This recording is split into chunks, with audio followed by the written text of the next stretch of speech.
let's try to fill in our Laplace transform table a little bit more. And a good place to start is just to write our definition of the Laplace transform. The Laplace transform of some function f of t is equal to the integral from 0 to infinity of e to the minus st times our function f of t dt. That's our definition. And the very first one we solved for, you can even do it on the side right here, was the Laplace transform of 1. Just, we can almost do that as t to the 0. And that was equal to the integral from 0 to infinity. F of t was just 1, so it's e to the minus st dt, which is equal to the antiderivative of e to the minus st is minus 1 over s e to the minus st. And then you have to evaluate that from 0 to infinity. When you take the limit as this term approaches infinity, this e to the minus, this becomes e to the minus infinity if we assume s is greater than 0. So if we assume s is greater than 0, this whole term goes to 0. So you end up with 0 minus this thing evaluated at 0. So when you evaluate t is equal to 0, this term right here becomes 1, right? E to the 0 becomes 1. So it's minus 1 over s, which is the same thing as plus 1 over s. So the Laplace transform of 1, of just the constant function 1, is 1 over s. We already solved that. Now let's increment it a little bit. Let's see if we can figure out the Laplace transform of t. So we could view this as t to the 0. Now this is t to the 1. This is going to be equal to the integral from 0 to infinity of e to the minus st times t dt. Now, I can tell you right now that, this is, I don't have the antiderivative of this memorized. I don't know what it is. But there's a sense that the integration by parts could be useful, because integration by parts kind of decompose this into a simpler problem. And I always forget integration by parts, so I'll rederive it here in this purple color. So if we have u times v, if we take the derivative with respect to, say, t of that, that's equal to the derivative of the first times the second function plus the first function times the derivative of the second function. It's just the product rule. Now if we take the integral of both sides of this equation, we get uv is equal to the antiderivative of u prime v plus the antiderivative of u v prime. Now, since we want to apply this to an integral, maybe let's make this what we want to solve for.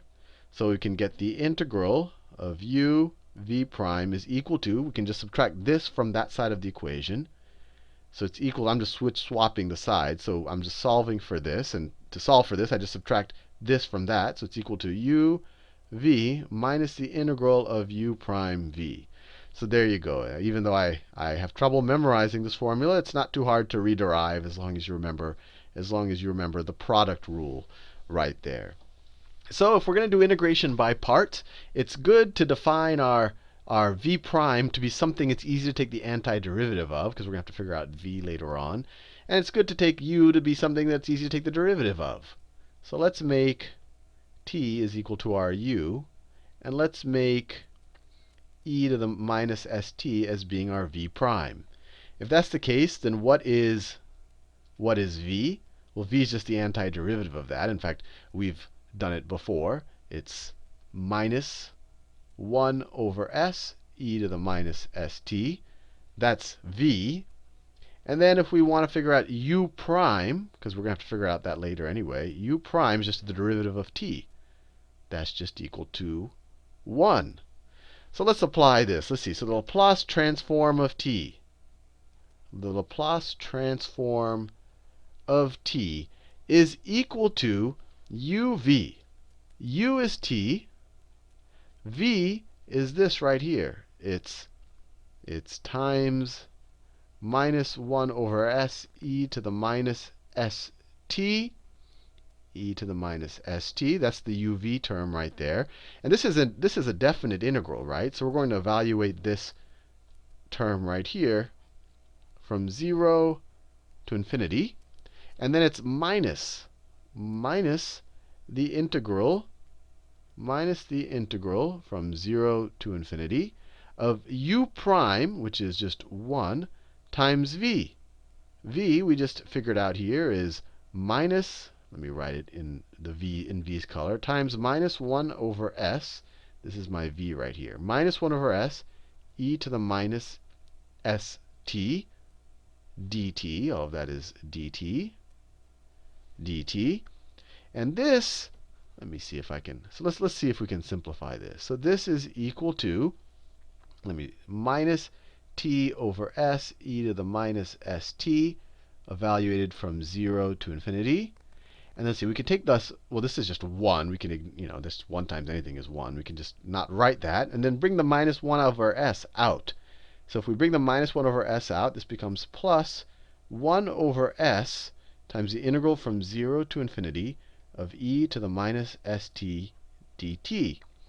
And this should look familiar to you. This is exactly what we solved for right here. It was the Laplace transform of 1. So let's keep that in mind. So this right here is the Laplace transform of 1. And I want to write it that way because we're going to see a pattern of this in the next video. I'm going to write that as Laplace transform of 1. But what is this equal to? So we're going to evaluate this as at infinity, and then subtract from that and evaluate it at 0. So I'm just going to you can kind of view it as a substitution. So this is equal to, well, let me write it this way. It's the limit as a approaches infinity of minus a over s e to the minus sa. So that's this evaluated at infinity. And then from that, we're going to subtract this evaluated at 0. So minus all of this, but we already have a minus sign here, so we could write a plus. Plus, we could write 0 over s times e to the minus s times 0. And then, of course, we have this term right here. So let me write that term. I'll do it in yellow. Or let me do it in blue. Plus 1 over s, that's this right there, times the Laplace transform of 1. And what do we get? What do we get? So what's the limit as this as a approaches infinity? You might say, wow, this as a approaches infinity right here, this becomes a really big number. There's a minus sign in there, so it'd be a really big negative number. But this is an exponent. A is an exponent right here. So e to the minus infinity is going to go to 0 much faster than this is going to go to infinity. This term right here is a much stronger function, I guess the way you could see it. And you could try it out on your calculator if you don't believe me. This term is going to overpower this term. And so this whole thing is going to go to 0. This whole thing is going to go to 0. Likewise, e to the minus, this e to the 0, this is 1. But you're multiplying it times a 0. So this is also going to go to 0. Which is convenient because all of this stuff just disappears. And we're left with the Laplace transform of t is equal to 1 over s times the Laplace transform of 1. And we know what the Laplace transform of 1 is. The Laplace transform of 1, we just did at the beginning of the video, was equal to 1 over s if we assume that s is greater than 0. And in fact, we have to assume that s was greater than 0 here in order to assume that this goes to 0. Only if s is greater than 0, then when you get a minus infinity here, does this approach to 0. So fair enough. So Laplace transform of t is equal to 1 over s times 1 over s, which is equal to 1 over s squared, for s is greater than 0. So we have one more entry in our table, and then we can use this. What we're going to do in the next video is build up to the Laplace transform of t to any arbitrary exponent. And we'll do this in the next video.